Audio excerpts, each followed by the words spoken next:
ជំរាបសួរលោកគ្រូខ្ញុំឈ្មោះណយពិសិដ្ឋមកពីក្រុម SU5 នេះការងារ midterm ទី1ដែលនិយាយតទៅជាមួយនឹង user management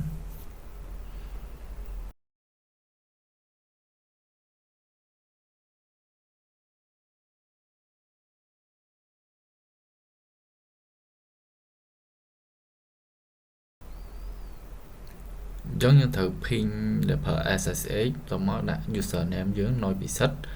ហើយយើងដាក់ IP address ដើម្បីឆែក IP address យើងវាយ IPA ទៅមកយើងបើក PowerShell វិញហើយវាយតាម IP address ដែលបង្ហាញលើហ្នឹង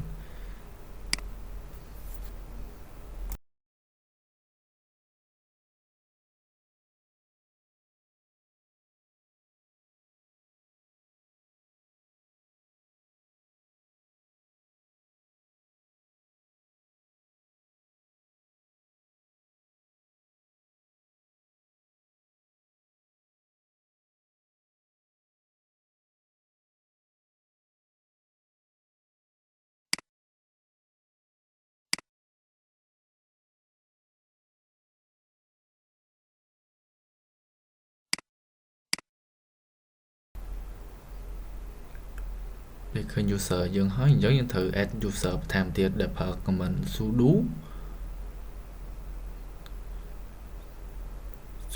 user add /m/s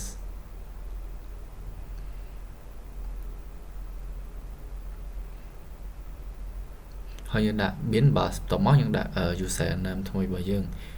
ខ្ញុំសិត2ដាក់ហើយអញ្ចឹងខ្ញុំដាក់ user name មួយទៀតឈ្មោះសិត3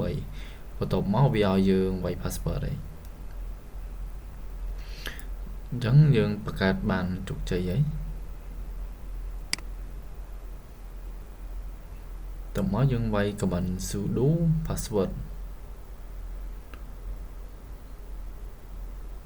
អញ្ចឹងមានថាវាឲ្យយើងដូរ password អញ្ចឹងយើងដូរ password បានជោគជ័យហើយ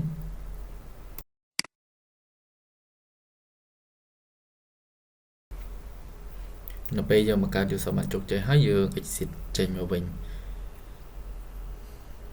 នៅពេលដែលយើង exit ហើយយើងសាក login ជាមួយនឹង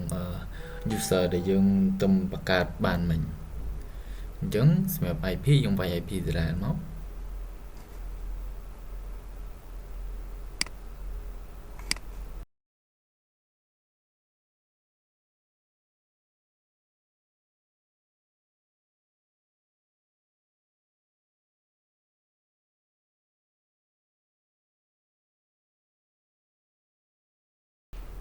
នៅពេលដែលវាយ IP password ហើយអញ្ចឹងយើងមើលថាថ្មីមកយើងមានន័យថាឃើញសិត3ហើយអញ្ចឹងមានន័យថាយើងបង្កើតហើយនឹង login ចូល user មួយទៀតនឹងបានជោគជ័យហើយ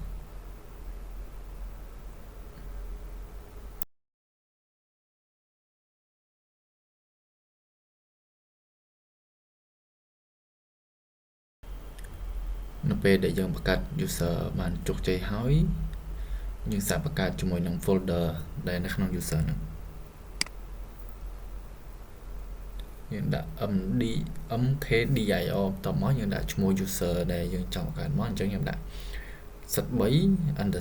_folder អញ្ចឹង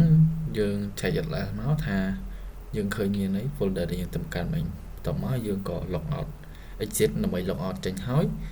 យើងសាកទៅ login សារថ្មីជាមួយនឹង user ណយពិសិដ្ឋពីដំបូងនេះវិញ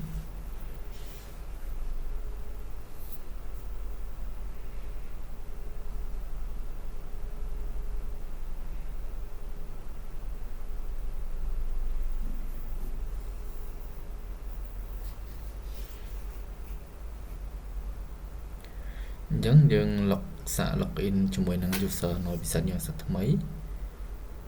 បន្ទាប់មកយើងវាយ